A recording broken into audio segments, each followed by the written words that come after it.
ಎಲ್ರಿಗೂ ಸ್ವಾಗತ. ಇವತ್ತು ನಾವು ಲೂಕನ ಸುವಾರ್ತೆಯ ತುಂಬಾನೇ ಇಂಟ್ರೆಸ್ಟಿಂಗ್ ಭಾಗವನ್ನು ನೋಡೋಣ. ಅಧ್ಯಾಯ 10 ವಚನ 17ರಿಂದ 24ರವರೆಗೆ.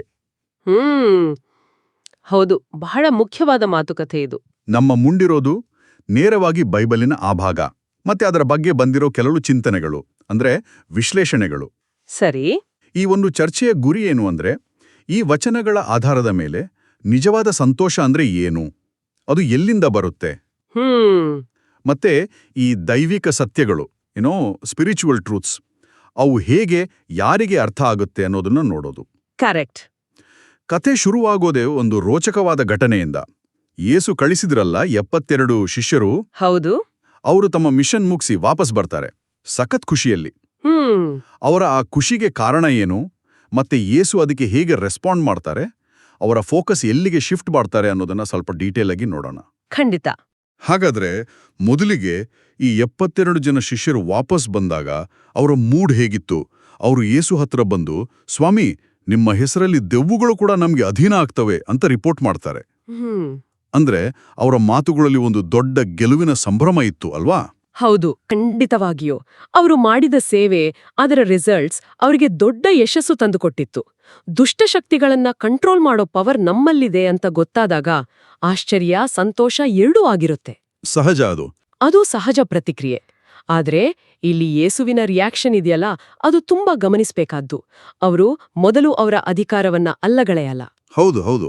ಅವರು ಈಗೋ ಹಾವುಗಳನ್ನ, ಚೇಳುಗಳನ್ನ ತುಳಿಯೋಕೆ, ಶತ್ರುವಿನ ಎಲ್ಲಾ ಶಕ್ತಿಯನ್ನ ಜಯಿಸೋಕೆ ನಿಮ್ಗೆ ಅಧಿಕಾರ ಕೊಟ್ಟಿದ್ದೀನಿ, ಯಾವುದೂ ನಿಮ್ಗೆ ಹಾನಿ ಮಾಡಲ್ಲ ಅಂತ ಧೈರ್ಯ ಕೊಡ್ತಾರೆ. ಸರಿ, ಆ ಪವರ್ ದೇವ್ರಿಂದಲೇ ಬಂದಿದ್ದು ಅಂತ ಯೇಸು ಕನ್ಫರ್ಮ್ ಮಾಡ್ತಾರೆ. ಆದ್ರೆ ಅದರ ಜೊತೆ ಒಂದು ಬಿಗ್ಗರ್ ಪಿಕ್ಚರ್ ಕೊಡ್ತಾರೆ. ಸೈತಾನನು ಆಕಾಶದಿಂದ ಸಿಡ್ಲಿನ ಹಾಗೆ ಬೀಳೋದನ್ನ ಕಂಡೆ ಅಂತ ಹೇಳ್ತಾರಲ್ಲ, ಇದು ಕೇವಲ ಶಿಷ್ಯರ ಪರ್ಸನಲ್ ವಿಕ್ಟ್ರಿ ಅಲ್ಲ, ಬದಲಿಗೆ ನಡೀತಿರೋ ಒಂದು ದೊಡ್ಡ ಆಧ್ಯಾತ್ಮಿಕ ಯುದ್ಧದಲ್ಲಿ ಆಗ್ತಿರೋ ಒಂದು ಮುಖ್ಯವಾದ ಬದಲಾವಣೆಯ ಸೂಚನೆ. ಸೈತಾನನು ಸಿಡಿಲಿನ ಹಾಗೆ ಬೀಳೋದು ಅಂದ್ರೆ ಅದರ ಅರ್ಥ ಏನು, ಸ್ವಲ್ಪ ವಿವರಿಸ್ತೀರಾ? ಇದು ಒಂದು ಪವರ್ಫುಲ್ ಇಮೇಜರಿ. ಅಂದ್ರೆ ಯೇಸುವಿನ ಬರೋಣ, ಅವರ ಸೇವೆ, ಈಗ ಶಿಷ್ಯರ ಮೂಲಕ ನಡೀತಿರೋ ಕೆಲಸ, ಇದರಿಂದ ಕೆಟ್ಟ ಶಕ್ತಿ ಅಂದ್ರೆ ಸೈತಾನನ ರಾಜ್ಯ ಅದು ಕುಸೀತಿದೆ, ದೇವರ ರಾಜ್ಯ ಮುನ್ನುಗ್ಗುತ್ತಿದೆ ಅನ್ನೋದರ ಸಂಕೇತ. ಓಕೆ. ಶಿಷ್ಯರು ಮಾಡಿದ ಪವಾಡಗಳು, ಆ ದೊಡ್ಡ ವಿಜಯದ ಸಣ್ಣ ಸಣ್ಣ ಭಾಗಗಳು ಅಷ್ಟೇ. ಅವರ ಸಂತೋಷಕ್ಕೆ ಕಾರಣ ಇತ್ತು, ಆದ್ರೆ ಯೇಸು ಅದನ್ನ ಒಂದು ವಿಶಾಲವಾದ ದೃಷ್ಟಿಕೋನದಲ್ಲಿ ಇಡೋಕೆ ಪ್ರಯತ್ನ ಪಡ್ತಿದ್ದಾರೆ. ಸರಿ, ಅವರು ಇಷ್ಟೆಲ್ಲ ಖುಷಿಯಲ್ಲಿದ್ದಾಗ, ತಮ್ಮ ಸೇವೆಯ ರಿಸಲ್ಟ್ಸ್ ನೋಡಿ ಸಂಭ್ರಮ ಪಡ್ತಿದ್ದಾಗ, ಯೇಸುವನ್ನು ಸ್ವಲ್ಪ ಅನಿರೀಕ್ಷಿತವಾದ ಮಾತನ್ನ ಹೇಳ್ತಾರೆ ಅಲ್ವಾ? ಹೌದು. ಆದರೂ ದೆವ್ವಗಳು ನಿಮಗೆ ಅಧೀನ ಆಗಿವೆ ಅಂತ ಸಂತೋಷ ಪಡೋದಕ್ಕಿಂತ ನಿಮ್ಮ ಹೆಸರುಗಳು ಸ್ವರ್ಗದಲ್ಲಿ ಬರೆದಿವೆ ಅಂತ ಸಂತೋಷಪಡಿ. ಇದು ಕೇಳಿದಾಗ ಶಿಷ್ಯರಿಗೆ ಸ್ವಲ್ಪ ಏನಪ್ಪಾ ಇದು ಅನ್ಸಿರ್ಬೋದಾ, ನಮ್ಮ ಸಾಧನೆಯನ್ನ ಕಡೆಗಣಿಸ್ತಿದಾರಾ ಅಂತ. ಬಹುಶಃ ಸ್ವಲ್ಪ ಮಟ್ಟಿಗೆ ಹೌದು. ಆದ್ರೆ ಯೇಸುವಿನ ಉದ್ದೇಶ ಅವರ ಉತ್ಸಾಹ ಕಮ್ಮಿ ಮಾಡೋದಲ್ಲ, ಬದ್ಲಿಗೆ ಅವರ ಸಂತೋಷದ ಫೌಂಡೇಶನ್ ಅನ್ನೇ ಬದಲಾಯಿಸೋದು. ಓಹೋ. ಇಲ್ಲಿ ಯೇಸು ಒಂದು ಮೂಲಭೂತ ಪ್ರಶ್ನೆ ಕೇಳ್ತಿದ್ದಾರೆ. ನಮ್ಮ ಸಂತೋಷದ ನಿಜವಾದ ಸ್ಥಿರವಾದ ಮೂಲ ಯಾವುದು? ಅದು ನಮ್ಮ ಪರ್ಫಾರ್ಮೆನ್ಸಾ ಅಥವಾ ನಮ್ಮ ಸ್ಟೇಟಸ್ಸಾ? ಅಂದ್ರೆ ನಾವೇನ್ ಮಾಡ್ತೀವಿ ಅನ್ನೋದಕ್ಕಿಂತ ನಾವ್ ಯಾರು ಅನ್ನೋದು ಮುಖ್ಯ ಅನ್ನೋ ತ್ರಾಮ. ನಿಖರವಾಗಿ. ಯೇಸು ಇಲ್ಲಿ 2 ತರದ ಸಂತೋಷಗಳ ಮಧ್ಯೆ ಒಂದು ಸ್ಪಷ್ಟವಾದ ಗೆರೆ ಎಳಿತಿದ್ದಾರೆ. ಒಂದು, ಪರಿಸ್ಥಿತಿ ಮೇಲೆ ನಿಂತಿರೋ ಸಂತೋಷ, ಅಂದ್ರೆ ಪವಾಡ ಮಾಡೋ ಶಕ್ತಿ, ಸೇವೆಯಲ್ಲಿ ಯಶಸ್ಸು, ಜನ ಹೊಗಳೋದು, ಇದು ಬರುತ್ತೆ ಹೋಗುತ್ತೆ. ತಾತ್ಕಾಲಿಕ. ಹೌದು. ಇನ್ನೊಂದು, ನಮ್ಮ ಅಸ್ತಿತ್ವದ ಮೇಲೆ ನಿಂತಿರೋ ಸಂತೋಷ, ಅಂದ್ರೆ ದೇವರ ಜೊತೆ ನಮಗಿರುವ ಸಂಬಂಧ, ಆತನ ಕೃಪೆಯಿಂದ ಸಿಕ್ಕಿರೋ ರಕ್ಷಣೆ, ನಾವು ಆತನಿಗೆ ಸೇರಿದವರು ಅನ್ನೋ ಅರಿವು, ನಮ್ಮ ಹೆಸರುಗಳು ಸ್ವರ್ಗದಲ್ಲಿ ಬರೆಯಲ್ಪಟ್ಟಿವೆ ಅನ್ನೋದು ಈ 2ನೇ ತರದ ಸಂತೋಷದ ಸಂಕೇತ. ಹೆಸರುಗಳು ಸ್ವರ್ಗದಲ್ಲಿ ಬರೆಯಲ್ಪಟ್ಟಿವೆ, ಇದು ಬರೀ ಫ್ಯೂಚರ್ ಬಗ್ಗೆನಾ ಅಥವಾ ಈಗ್ಲೂ ಇದರ ಪರಿಣಾಮ ಇದೆಯಾ? ಖಂಡಿತ ಈಗಲೂ ಇದೆ. ಇದು ನಮ್ಮ ಐಡೆಂಟಿಟಿಯ ಪ್ರಶ್ನೆ.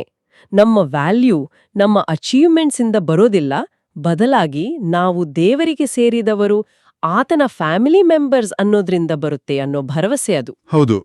ಈ ಅರಿವು ಲೈಫಲ್ಲಿ ಏಳು ಬೀಳುಗಳು ಇದ್ದಾಗಲೂ ಒಂದು ಸ್ಥಿರವಾದ ಒಳಗಿನ ಸಂತೋಷ ಕೊಡುತ್ತೆ.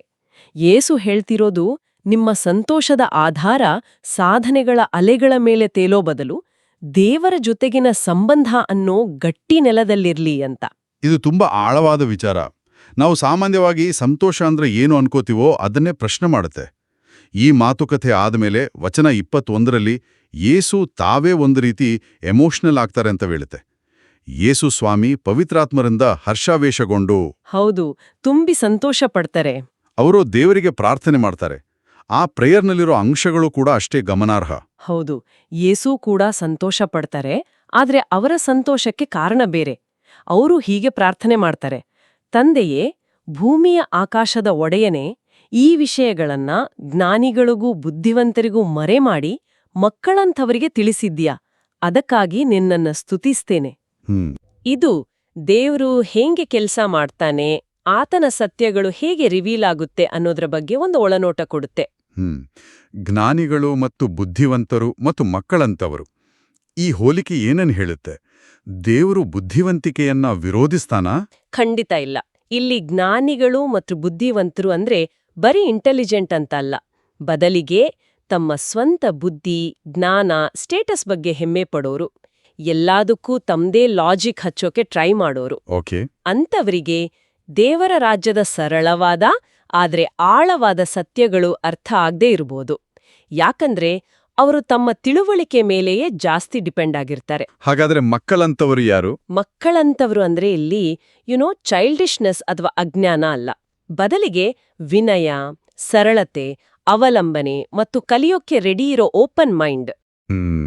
ಮಕ್ಕಳು ತಮ್ಮ ಲಿಮಿಟೇಷನ್ಸ್ ಗೊತ್ತಿದ್ದು ದೊಡ್ಡವರನ್ನ ನಂಬೋ ಹಾಗೆ ಆಧ್ಯಾತ್ಮಿಕ ಸತ್ಯಗಳನ್ನ ಅರ್ಥ ಮಾಡ್ಕೊಳ್ಳೋಕೆ ಅಂಥ ಒಂದು ಹಂಬಲ್, ಓಪನ್ ಆಟಿಟ್ಯೂಡ್ ಬೇಕು. ಯಾರು ತಮ್ಮನ್ನ ತಾವೇ ದೊಡ್ಡವರು ಅನ್ಕೊಳ್ದೆ ದೇವರ ಮೇಲೆ ಡಿಪೆಂಡ್ ಆಗ್ತಾರೋ ಅವರಿಗೆ ದೇವ್ರು ತನ್ನ ಸೀಕ್ರೆಟ್ಸ್ ತಿಳಿಸ್ತಾನೆ ಅನ್ನೋದು ಯೇಸುವಿನ ಮಾತಿನ ಅರ್ಥ. ಅಂದ್ರೆ ತಿಳುವಳಿಕೆಗೆ ಬುದ್ಧಿ ಬೇಕು, ಆದರೆ ದೈವಿಕ ತಿಳುವಳಿಕೆಗೆ ವಿನಯ, ನಂಬಿಕೆ ಮುಖ್ಯ. ಕರೆಕ್ಟ್, ತುಂಬಾ ಮುಖ್ಯ. ಇದೇ ಟೈಮಲ್ಲಿ ಯೇಸು ತಂದೆ, ದೇವರು ಮತ್ತು ಮಗ ತಮ್ಮ ನಡುವಿನ ಒಂದು ಸ್ಪೆಷಲ್ ರಿಲೇಶನ್ಶಿಪ್ ಬಗ್ಗೆನೂ ಮಾತಾಡ್ತಾರೆ. ವಚನ 22, ಎಲ್ಲಾ ನನ್ನ ತಂದೆಯಿಂದ ನನಗೆ ಕೊಡಲ್ಪಟ್ಟಿದೆ. ಮಗ ಯಾರು ಅಂತ ತಂದೆಗೆ ಗೊತ್ತು. ಇದರ ಪ್ರಾಮುಖ್ಯತೆ ಏನು? ಇದು ದೇವರ ಪ್ರಕಟಣೆಯ ಸೆಂಟರ್ ಪಾಯಿಂಟ್. ಯೇಸು ಅನ್ನೋದನ್ನ ಒತ್ತಿ ಹೇಳುತ್ತೆ. ತಂದೆಯಾದ ದೇವರನ್ನ ಪೂರ್ತಿಯಾಗಿ ತಿಳಿದಿರೋರು ಮಗನಾದ ಯೇಸು ಮಾತ್ರ. ಸರಿ. ಮತ್ತು ಯೇಸು ಯಾರಿಗೆ ಆ ತಿಳುವಳಿಕೆಯನ್ನ ಕೊಡೋಕೆ ಇಷ್ಟಪಡ್ತಾರೋ ಅವರಿಗ್ ಮಾತ್ರ ಅದು ಸಿಗತ್ತೆ. ಅಂದ್ರೆ ದೇವರನ್ನ ತಿಳಿಯೋ ದಾರಿ ಯೇಸುವಿನ ಮೂಲಕವೇ ಇದೆ. ಇದು ಬರೀ ಬುದ್ಧಿಯ ಜ್ಞಾನ ಅಲ್ಲ, ಇದೊಂದು ರಿಲೇಷನಲ್ ನಾಲೆಡ್ಜ್. ಆ ಮಕ್ಕಳಂಥ ಮನಸ್ಸಿರೋರು ಯೇಸುವಿನ ಮೂಲಕ ದೇವರನ್ನ ತಿಳಿಯೋಕೆ ಸಾಧ್ಯ ಆಗತ್ತೆ. ಓಕೆ.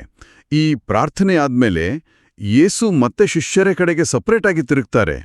ಅವರಿಗೆ ಮಾತ್ರ ಕೇಳಿಸೋ ಹಾಗೆ, ನೀವು ನೋಡೋದನ್ನ ನೋಡೋ ಕಣ್ಣುಗಳು ಧನ್ಯವಾದವುಗಳು ಅಂತ ಹೇಳ್ತಾರೆ. ಇದು ಮೊದಲು ಹೇಳಿದ್ದ ಹೆಸರುಗಳು ಸ್ವರ್ಗದಲ್ಲಿ ಬರ್ದಿವೆ ಅನ್ನೋ ಸಂತೋಷಕ್ಕೆ ರಿಲೇಟೆಡ್ ಇದೆಯಾ? ಖಂಡಿತ ಇದೆ. ಇಲ್ಲಿ ಯೇಸು ಶಿಷ್ಯರಿಗೆ ಅವರ ಪೊಸಿಷನ್ನ ಮಹತ್ವ ಹೇಳ್ತಿದ್ದಾರೆ. ಅವರು ಆ ಕ್ಷಣದಲ್ಲಿ ಏನನ್ನ ನೋಡ್ತಿದ್ರೋ, ಕೇಳ್ತಿದ್ರೋ, ಅಂದ್ರೆ ಯೇಸುವಿನ ವ್ಯಕ್ತಿತ್ವ, ಆತನ ಟೀಚಿಂಗ್ಸ್, ದೇವರ ರಾಜ್ಯ ಬರ್ತಿರೋ ಸೂಚನೆಗಳು, ಇದೆಲ್ಲ ತುಂಬಾ ಅಮೂಲ್ಯವಾದದ್ದು. ಯಾಕಂದ್ರೆ ಎಷ್ಟೋ ಪ್ರವಾದಿಗಳು, ರಾಜರು ನೀವು ನೋಡೋದನ್ನ ನೋಡೋಕೆ, ನೀವು ಕೇಳೋದನ್ನ ಕೇಳೋಕೆ ಆಸೆ ಪಟ್ರು, ಆದ್ರೂ ಅವರಿಗೆ ಅದು ಸಿಗ್ಲಿಲ್ಲ ಅಂತ ಯೇಸು ಸೇರಿಸ್ತಾರೆ. ಅಂದ್ರೆ ಶಿಷ್ಯರು ಒಂದ್ ರೀತಿ ಹಿಸ್ಟ್ರಿಯ ಒಂದು ಟರ್ನಿಂಗ್ ಪಾಯಿಂಟ್ನಲ್ಲಿ ನಿಂತಿದ್ರು. ಹಿಂದಿನ ಜನರೇಷನ್ಸ್ ಬರೀ ಕನ್ಸ್ಕಂಡಿದ್ದನ್ನ ಇವರು ಕಣ್ಣಾರೆ ನೋಡ್ತಿದ್ರು. ಹೌದು, ಅದು ಅವರ ಭಾಗ್ಯ. ದೇವರ ರಕ್ಷಣಾ ಯೋಜನೆ ಅವರ ಮುಂದೆನೆ ನಡೀತಿತ್ತು. ಇದು ಅವರ ಹೆಸರುಗಳು ಸ್ವರ್ಗದಲ್ಲಿ ಬರ್ದಿವೆ ಅನ್ನೋದರ ರಿಯಲ್ ಲೈಫ್ ಎಕ್ಸ್ಪೀರಿಯನ್ಸ್ ಆಗಿತ್ತು. ಓ ರೈಟ್. ಈ ಸತ್ಯಗಳನ್ನ ಅರ್ಥ ಮಾಡ್ಕೊಳ್ಳೋಕೆ ಅವರಿಗೆ ಸಾಧ್ಯ ಆಗಿದ್ದು ಅವರು ಜ್ಞಾನಿಗಳಾಗಿದ್ರಿಂದ ಅಲ್ಲ, ಬದಲಿಗೆ ಯೇಸುವನ್ನ ಫಾಲೋ ಮಾಡೋಕೆ ರೆಡಿ ಇದ್ದ ಮಕ್ಕಳಂಥ ವಿನಯಶೀಲರಾಗಿದ್ರಿಂದ. ಈ ಮಾತುಗಳು ನಮಗೂ ಕೂಡ ನಮಗ್ ಸಿಕ್ಕಿರೋ ಈ ಸುವಾರ್ತೆಯ ಮೆಸೇಜ್ನ ಮಹತ್ವ ಮತ್ತೆ ಅದನ್ನ ಸ್ವೀಕರಿಸೋಕೆ ಬೇಕಾದ ಮನೋಭಾವವನ್ನ ನೆನಪಿಸುತ್ತೆ. ಇದು ಕೇವಲ ಹಳೆ ಕಥೆಯಲ್ಲ, ಇವತ್ತಿಗೂ ಜೀವಂತವಾಗಿರೋ ಸತ್ಯ. ಹೌದು, ಖಂಡಿತ. ಹಾಗಾದ್ರೆ ಈ ಇಡೀ ಚರ್ಚೆಯನ್ನ ಒಟ್ಟಿಗೆ ನೋಡೋದಾದ್ರೆ ಕೆಲವು ಮುಖ್ಯ ಅಂಶಗಳು ಕಾಣಿಸ್ತವೆ. ಮೊದಲನೇದಾಗಿ, ನಮ್ಮ ಸಂತೋಷದ ಅಳತೆಗೋಲು ಹೊರಗಿನ ಯಶಸ್ಸು ಅಥವಾ ಶಕ್ತಿ ಆಗಿರ್ಬೇಕಾಗಿಲ್ಲ. ನಮ್ಮ ನಿಜವಾದ ಸ್ಥಿರವಾದ ಸಂತೋಷದ ಮೂಲ ದೇವರ ಜೊತೆಗಿನ ನಮ್ಮ ಸಂಬಂಧದ ಭದ್ರತೆಯಲ್ಲಿದೆ. ನಮ್ಮ ಹೆಸರುಗಳು ಸ್ವರ್ಗದಲ್ಲಿ ಬರ್ದಿವೆ ಅನ್ನೋ ಅರಿವಿನಲ್ಲಿದೆ. ಇದು ನಮ್ಮ ವ್ಯಾಲ್ಯೂ ಸಿಸ್ಟಮ್ ಅನ್ನೇ ಬದಲಾಯಿಸೋ ಒಂದು ಕರೆ ಇದ್ದಾಗೆ. ಹೌದು, ಸಾಧನೆ ಆಧಾರಿತ ವ್ಯಾಲ್ಯೂಯೇಷನ್ನಿಂದ ಸಂಬಂಧ ಆಧಾರಿತ ವ್ಯಾಲ್ಯೂಯೇಷನ್ಗೆ ಚೇಂಜ್ ಆಗೋ ಸೂಚನೆ ಇಲ್ಲಿದೆ. ಎರಡನೇದಾಗಿ, ಆಳವಾದ ಸ್ಪಿರಿಚುವಲ್ ಟ್ರೂತ್ಸ್, ದೇವರ ರಹಸ್ಯಗಳನ್ನ ಗ್ರಹಿಸೋಕೆ ಬರೀ ಶಾರ್ಪ್ ಬುದ್ಧಿ ಸಾಕಾಗಲ್ಲ. ಓಕೆ. ಅದಕ್ಕೆ ವಿನಯ, ಸರಳತೆ ಮತ್ತು ಕಲಿಯೋಕೆ ರೆಡಿ ಇರೋ ಮಕ್ಕಳಂತ ಹೃದಯ ಬೇಕು. ಜ್ಞಾನದ ಹೆಮ್ಮೆಯ ಬದಲು ನಂಬಿಕೆಯ ವಿನಯ ಇಲ್ಲಿ ಹೆಚ್ಚು ವ್ಯಾಲ್ಯೂಯಬಲ್. ಈ ಅಂಶಗಳು ನಮ್ಮ ಡೇ ಟು ಡೇ ಲೈಫ್ಗೆ ಹೇಗೆ ಅಪ್ಲೈ ಆಗ್ಬೋದಂತ ಯೋಚನೆ ಮಾಡಿದ್ರೆ ಇಲ್ಲಿಯೇ ಒಂದು ಇಂಟ್ರೆಸ್ಟಿಂಗ್ ಪ್ರಶ್ನೆ ಬರುತ್ತೆ. ನಮ್ಮ ಸಂತೋಷದ ಮೂಲ ನಮ್ಮ ಕೆಲಸದ ಯಶಸ್ಸು, ಸೋಷಿಯಲ್ ಸ್ಟೇಟಸ್ ಅಥವಾ ನಾವು ಕಂಟ್ರೋಲ್ ಮಾಡಬಹುದಾದ ವಿಷಯಗಳಲ್ಲಿದೆ ಅಂತ ನಾವು ಅನ್ಕೊಂಡ್ರೆ ಅವುಗಳು ಅಸ್ಥಿರವಾದಾಗ ನಮ್ಮ ಸಂತೋಷವೂ ಅಲುಗಾಡುತ್ತೆ. ಹೌದು, ಅದು ನಿಜ.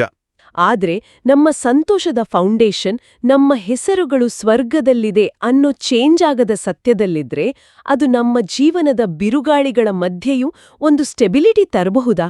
ಸೋಲು, ಫೇಲಿಯರ್ ಅಥವಾ ನಿರೀಕ್ಷೆಗಳು ಸುಳ್ಳಾದಾಗ ನಾವು ರಿಯಾಕ್ಟ್ ಮಾಡೋ ರೀತಿಯಲ್ಲಿ ಇದು ವ್ಯತ್ಯಾಸ ತರಬಹುದಾ? ಖಂಡಿತವಾಗಿಯೂ. ನಮ್ಮ ಐಡೆಂಟಿಟಿ ಮತ್ತು ವ್ಯಾಲ್ಯೂ ನಮ್ಮ ಲೌಕಿಕ ಸಾಧನೆಗಳನ್ನ ಮೀರಿದ್ದು ಅನ್ನೋ ಅರಿವಿದ್ರೆ ಫೇಲಿಯರ್ಸ್ ನಮ್ಮನ್ನ ಕಂಪ್ಲೀಟ್ ಆಗಿ ಕುಗ್ಗಿಸ್ತೇ ಇರ್ಬೋದು. ಸಕ್ಸಸ್ ನಮ್ಮನ್ನ ಅತಿಯಾದ ಅಹಂಕಾರಕ್ಕೆ ತಳ್ಳದೇ ಇರಬಹುದು. ಇದು ನಮ್ಮ ಪ್ರಯಾರಿಟೀಸ್ನ ರೀಸೆಟ್ ಮಾಡೋಕೆ, ಯಾವುದು ನಿಜವಾಗ್ಲೂ ಮುಖ್ಯ ಅನ್ನೋದ್ರ ಬಗ್ಗೆ ಕ್ಲಾರಿಟಿ ಪಡೆಯೋಕೆ ಹೆಲ್ಪ್ ಮಾಡಬಹುದು. ಮಕ್ಕಳಂಥ ವಿನಯದಿಂದ ಸತ್ಯವನ್ನ ಗ್ರಹಿಸೋದು ಅಂದ್ರೆ ಜೀವನದ ಪ್ರತಿಯೊಂದು ಎಕ್ಸ್ಪೀರಿಯನ್ಸ್ನಿಂದಲೂ ಕಲಿಯೋಕೆ ರೆಡಿ ಇರೋದು ಮತ್ತು ಎಲ್ಲಕ್ಕಿಂತ ಹೆಚ್ಚಾಗಿ ದೇವರ ಮೇಲೆ ಡಿಪೆಂಡ್ ಆಗೋದು. ಹಾಗಾದ್ರೆ ನಮ್ಮ ಗುರುತಿನ ನಿಜವಾದ ಆಧಾರ ಯಾವುದು ಮತ್ತು ನಮ್ಮ ಸಂತೋಷದ ಗಟ್ಟಿಯಾದ ನೆಲೆ ಎಲ್ಲಿ ಸಿಗುತ್ತೆ ಅನ್ನೋ ಪ್ರಶ್ನೆಗಳೊಂದಿಗೆ ಈ ಚರ್ಚೆ ನಮ್ಮನ್ನ ಬಿಡುತ್ತೆ. ಲೌಕಿಕ ಅಳತೆಗೋಲುಗಳ ಆಚೆಗೆ ನಮ್ಮ ಮೌಲ್ಯವನ್ನ ಕಂಡುಕೊಳ್ಳೋದು ಹೇಗೆ ಸಾಧ್ಯ? ಬಹುಶಃ ಇದು ನಾವೆಲ್ಲರೂ ನಮ್ಮೊಳಗೆ ಕೇಳಿಕೊಳ್ಳಬೇಕಾದ ಪ್ರಶ್ನೆನೇ ಇರಬೇಕು.